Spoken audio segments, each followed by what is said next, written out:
Welcome to the Industrial Talk Podcast with Scott McKenzie. Scott is a passionate industry professional dedicated to transferring cutting-edge, industry-focused innovations and trends while highlighting the men and women who keep the world moving.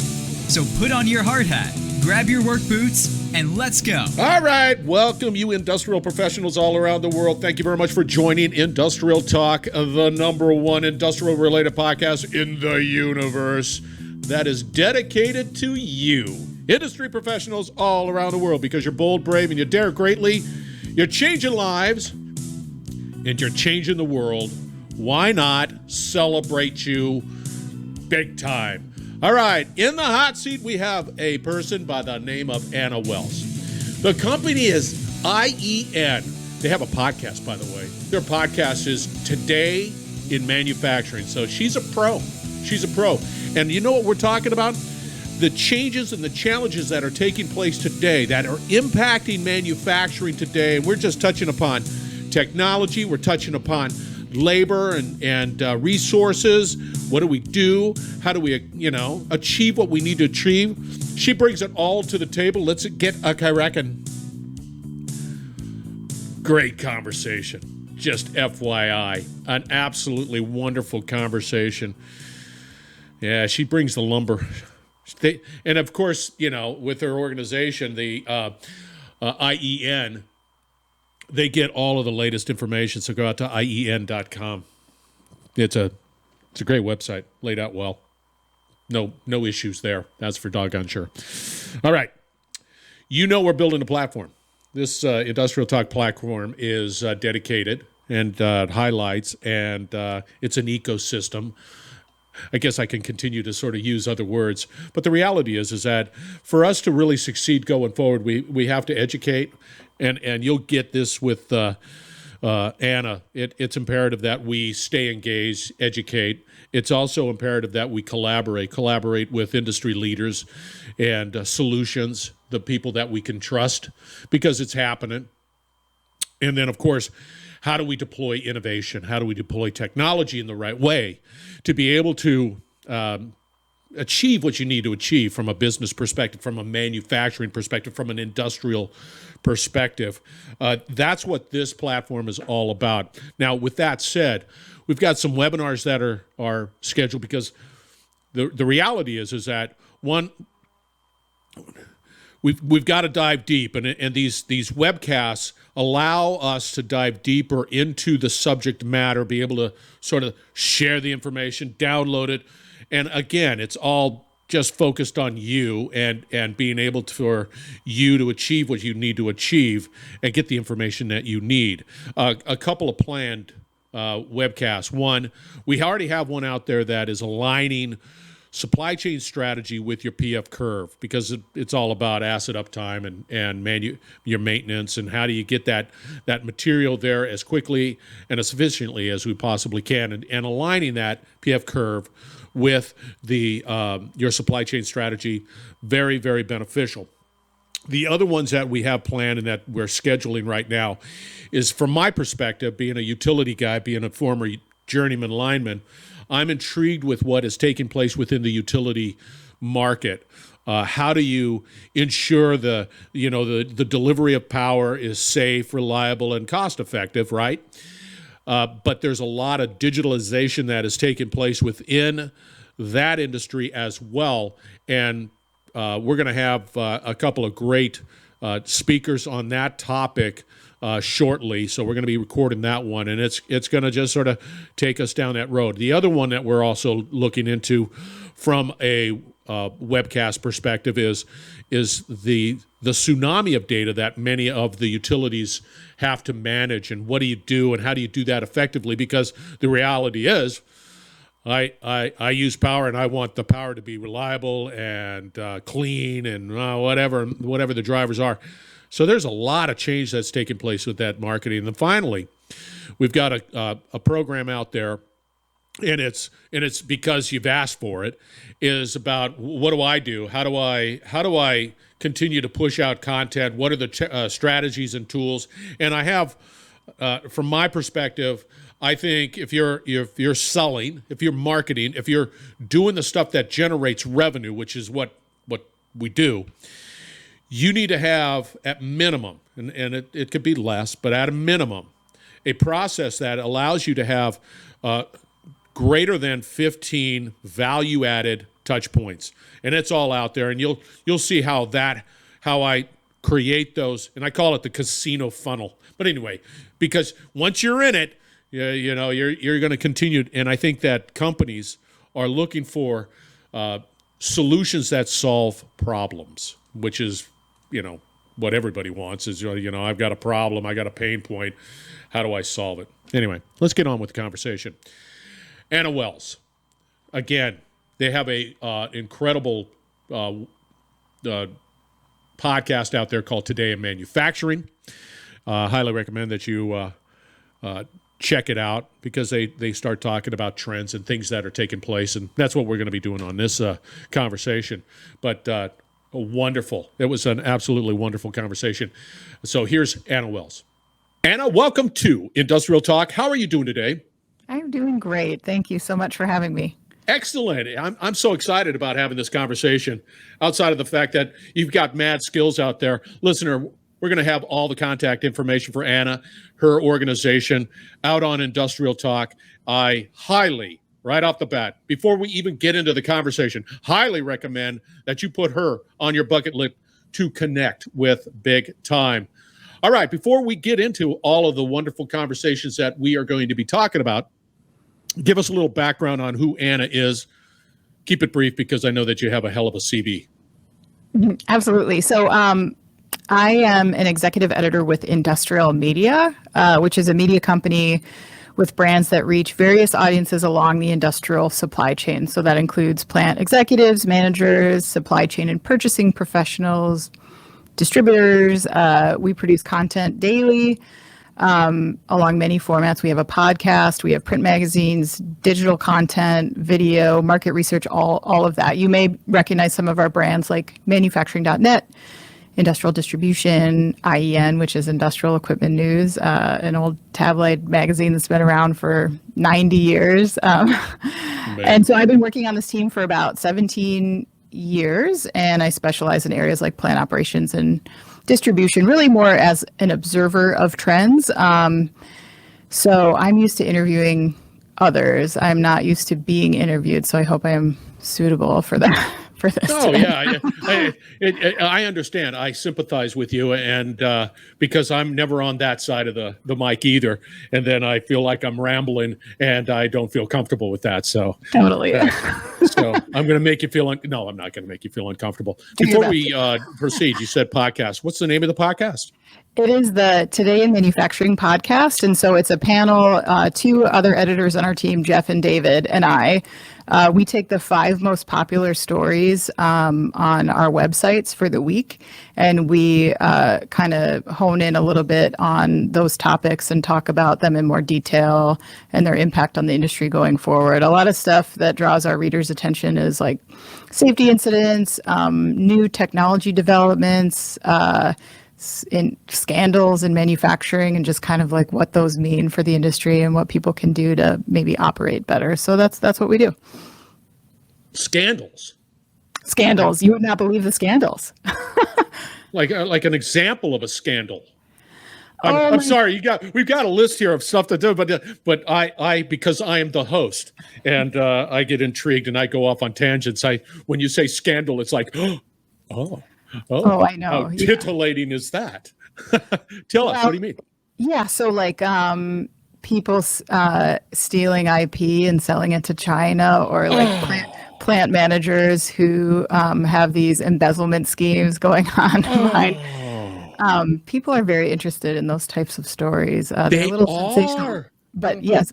But at the same time, I think there's always nuggets of value that you can extract from even the most sensational story. Like, do you have the right checks and balances in place to make sure this doesn't happen to you? So, yeah, I know. See, I live in a different world. I just merrily go about my business, carry my 6-pack of beer. Hey, happy lucky, happy grand time. Gosh, that's interesting. Oh, okay. So let's get into the conversation, because you guys, because clearly you have a lot of information that, well, again, I'm just Scott McKenzie carrying a 6-pack of beer and I'm having a grand old time, and I get to have conversations with people like you. So one of the topics that I'd like to talk about, the trends driving change in industrial business. There's change, super duper change happening out there. Yeah. Anna, what does that mean?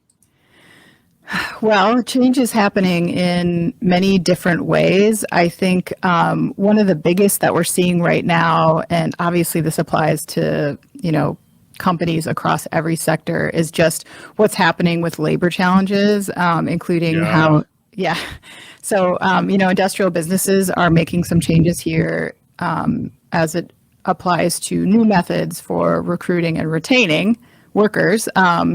So that's been interesting to see. I think we've seen more of that accelerate in the last couple of years. So with that said, it is. Yeah. If I had a nickel every time somebody says, "Hey, Scott, we're having trouble retaining or attracting," and of course in industry there's an education that has to happen because everybody thinks it's dirty or whatever it might be. What do you find the successful companies doing to impact or move the needle on that resource challenge? Definitely. Yeah. I think that you bring up such a great point right away about the image problem. And obviously, manufacturers have suffered from this image problem for years and years. And I think it was getting better. But then, to me, I think it crept up again during the last few years when you saw wage rates go up in all sectors, like retail, for example, that were once not competing for labor with manufacturing, but now they are, right? So I think manufacturers have to address some of those real perceptions that people might have. Like, why would you want to work in a hot, dirty plant where you need a lot of training when you could spend your day in an air-conditioned Target store and still make $17 an hour? So if your plant's not hot and dirty, many are not, right? You have to make that clear. If you can train on the job and not ask for a million skills in your job posting, do that, right? So I think manufacturers are finding themselves having to address some of those perceptions. And in some cases, those perceptions are reality, of course. But in order to make themselves competitive with not just other plants, but Walgreens, McDonald's, there are lots of things that are advantageous about working in manufacturing over retail. What are they? Be clear about that, right? Yeah, it's always, it's funny because when we start talking about it, I think you brought up some really cool points, and I never thought of it that way, where you're talking about wages, everything elevated at the same time, giving more rise to other options for employment. That's one thing. Never thought of that. That's really intriguing. And the other point that I thought was valuable is that the ability to be able to learn on the job. I don't think we do that enough. I think that job postings tend to be this litany of, you got to do this, you got to be able to do this, you got to have 5 years, you got to have this and this and this. But when I became a lineman, it was an apprenticeship program. You don't have people out there just, hi, I'm climbing a tower and now I want to be a lineman. So I think those are two really good points that you bring up. I still struggle with the marketing side of saying why, paint that picture. And I think there's some really good opportunities to be able to paint a rosier picture. Do you agree? I do. And I think there are some benefits to working in manufacturing that people don't really consider. Maybe they don't think about. But if you look, if you're going to evaluate on straight wages, maybe they are consistent with retail, but manufacturing plants tend to have better benefits programs. They tend to have better, healthcare programs, time off, all of that stuff than you would get if you went to work for somebody else in, say, retail. So I think that's important to kind of focus on what it is that you can offer outside of some of those other career fields, Touch upon, in many of my conversations I've had with plenty around the world, there's this juggernaut, shall we say, in technology. Can you touch upon that? Because I think that elevates the business itself as well, because I think you cannot have a business that is sustainable and resilient going forward if you're not actively engaged in the technologies that are impacting your business. Tell us a little bit about that. I totally agree. You know, there was a long time where manufacturers, and when I say manufacturers, like I think we both know that this is a very diverse group in America. There's no one size fits all for manufacturing. There's a ton of really small companies that are in this space, and then of course there's the big guys as well, and they operate in many ways very differently. So it can be hard to apply, like these are the best tech tools to move forward, right? Because you don't know who you're dealing with. But we are seeing manufacturers trend towards more high tech tools. I think opening themselves up to some new options. We see that the light, I think, went on for some of them during the pandemic. Yeah, that was a slap upside the face. Oh my gosh. Yeah. Go ahead. I'm sorry. Yes, no, it was like getting dumped with a bucket of cold water. Yeah, big time, big time. Well, and what's interesting to me is seeing themes like AI come up now, where this was one of those trends that people talked about for years, and it was very buzzy, and people approached it with a little bit of fear or, at best, indifference. Like, what is that going to do for me? Now I think companies are starting to see the business case of being able to apply smart technologies and analytics and some of the predictive capabilities that are there for them. So when the next supply chain meltdown occurs, how do they handle their forecasting? How do they get a handle on those supply chains? So I do think they are open to more, and some of the surveys that we've put out have also reflected that people are open to some of these new ideas. However, I think that while they do see the business case, there's also a bit of paralysis that comes along with what I would call the current firefighting conditions. I think manufacturers tend to get slowed down on transformational business change during periods of high demand. So coming out of the pandemic, that impetus for change was maybe stymied a little bit because they had workforce issues, right? You saw a lot of firefighting, you saw a lot of pinch hitting. I think you still do. So every time somebody is taken out of their normal role, then that can get kicked down the road a little bit more. And change management is hard, So I think it's especially hard when you're super swamped. And the risk is that I think when implementations of new technologies can pay off the most, is really the hardest time to implement them. See, you're absolutely right. You don't want to implement new technologies in a firefight. That's for doggone sure. But the reality too is that how do you, as a manufacturer, let's just use a small to mid. The big boys, girls, they'll handle all the technology. They'll figure it out. And they'll be able to make the mistakes. And the small to mid, there's a greater risk. And the risk is there's so much buzz out there. They're saying, yeah, I'm an IoT specialist. Oh yeah, I can do that. I can grab that different. I can do it in the cloud. I can do this. Edge, yeah. They'll say yes, but for me, I would have a real difficult time with trust. I want to, yes, I see it. I need to do the technology and I need to be able to embrace it because it makes me better. But who do I trust help with that journey? Because I still have my challenges over here with my business, but I need to do this. And I don't have the bandwidth. I need trust. Mm-hmm. Do you agree? I do. And it's really hard to take that plunge, and people don't want to stick their neck out because they're very fearful of downtime. And what that might mean, or they have this muscle memory of some horrible implementation in their past that caused all this drama and never fully realized the benefits of it, right? Nobody used it. And so now they're afraid to do that. However, so much change has taken place that some of this stuff is so off the shelf that, you want to see somebody try to take that chance, but they're afraid to do so, Yeah, but it's undeniable. I think that if you're dealing with resources and the challenges of the resource market, I think that one of the options outside of, offering benefits, offering the standard HR protocol, I think another area is in the elevation of your business by employing and deploying technology. And that'll also, like, I'm a big fan of robotics. I just am, because outside of the fact it's cool, I think that there's some real use cases that help businesses succeed, and bottom line value. Do you agree with that? Yes, I do. And I think that the business case for, you used to think that automation was for large repetitive production lines. Now I think there's fewer barriers to entry for other types of manufacturers, smaller ones, more built to order.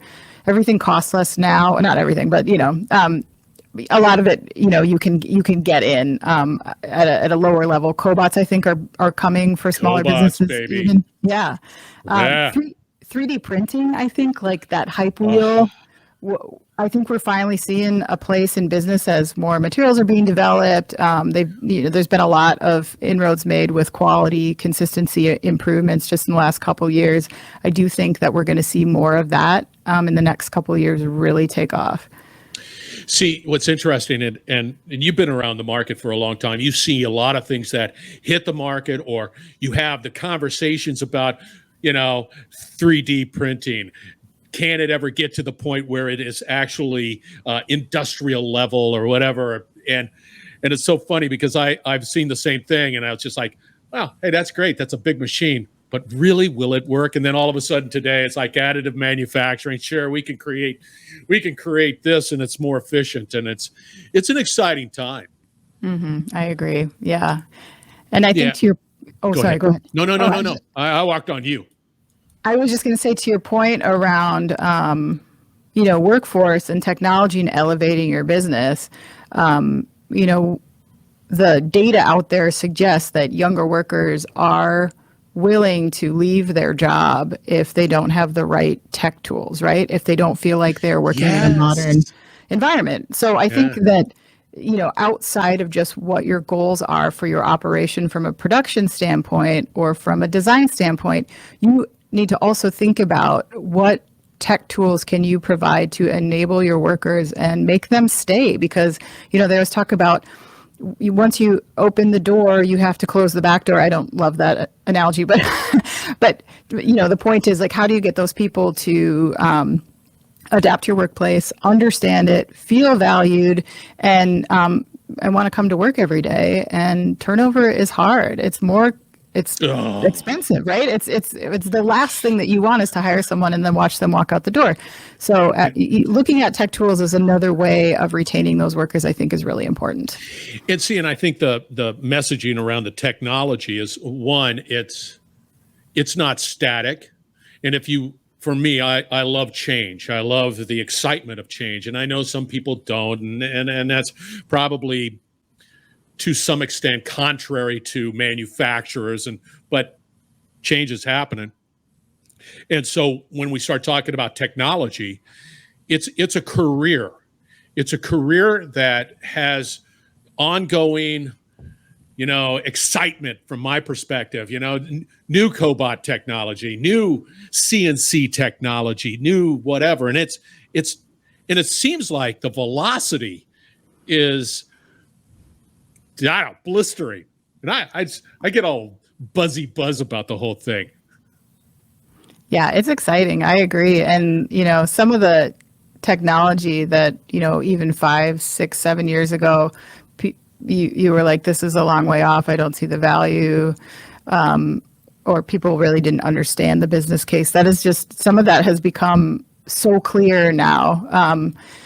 And I think that's really exciting too. And it's a good reminder of why manufacturers need to address some of those generational divides. Because as we discussed earlier, recruiting is tough, right? And there was a long time that I think it was easy for companies in all sectors to kind of dismiss the requests and requirements of the youngest generation coming into the workforce. I think a lot of those concerns that were being expressed were ignored. People would kind of roll their eyes about, what does Gen Z want? Oh, they want everything. But I do see companies starting to take those concerns of the younger generation a little bit more seriously. So adding in those tech tools, younger workers say they want more feedback to feel like they're making a difference. And so it's not just about, go ahead. Yeah. Yeah, and sustainability and all of the other stuff that you got to sort of wrestle with. And again, old school mindset of manufacturing is like, I'm manufacturing this thing and I got to get it done. I don't have the bandwidth within between my ears to be able to think about that and create a career path and have the conversation and feedback. But it is. And I can't keep up with whatever Gen Z, Gen Y, Gen whatever. All I know is that young people will need to find a place to work and just recognize whatever that is. I'll be retiring, probably never, but that's between you and me. I wouldn't be able to retire because I think this stuff is exciting. I wish I was younger, but the reality is that it just is. You just have to do it.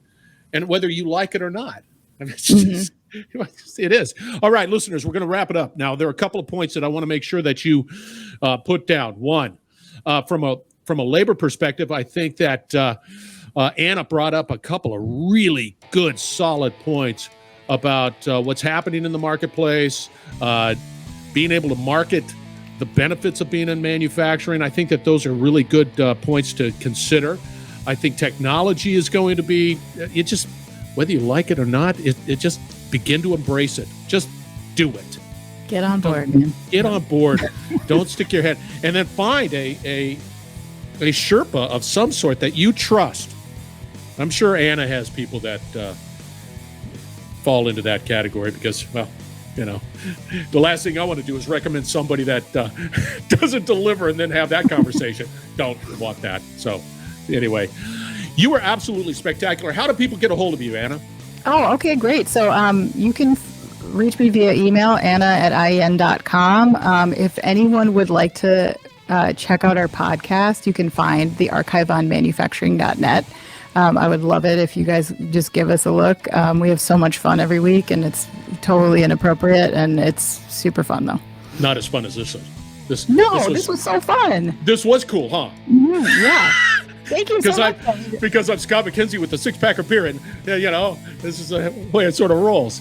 Where is my beer? I was not told there would be beer. Yeah.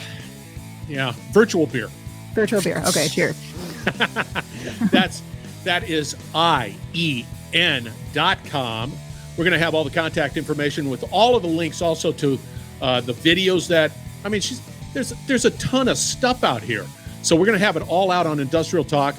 Definitely connect with Team IEN. You will not be disappointed.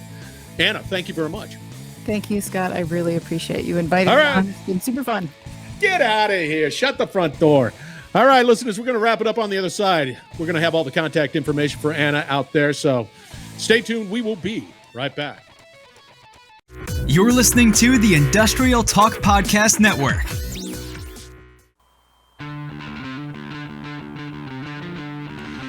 Cool beans. That's Anna. IEN is the company. Check them out. Manufacturing, Today in Manufacturing podcast. Got to check that one out. But fear not. You know what they're saying. It's all going to be out on Industrial Talk. Look at the blogs. We've got past videos. Boy, they're delivering on content. Fantastic stuff. Because you need to educate, you need to collaborate, and of course you need to innovate. And to do that, you have to continue to educate and continue to consume because it's happening fast. Holy cow, is it happening fast. All right, webcasts. We've got a bunch of webcasts. 1, we've got the alignment of the supply chain with your PF curve. 2, we're going to be doing a series on utilities. 3, we're going to be doing something on marketing, which is the casino funnel, and it is greater than 15 value-added touch points. There it is. Stick to it. Be bold, be brave, dare greatly. Hang out with Anna. You'll change the world. We're going to have another great conversation shortly, so stay tuned.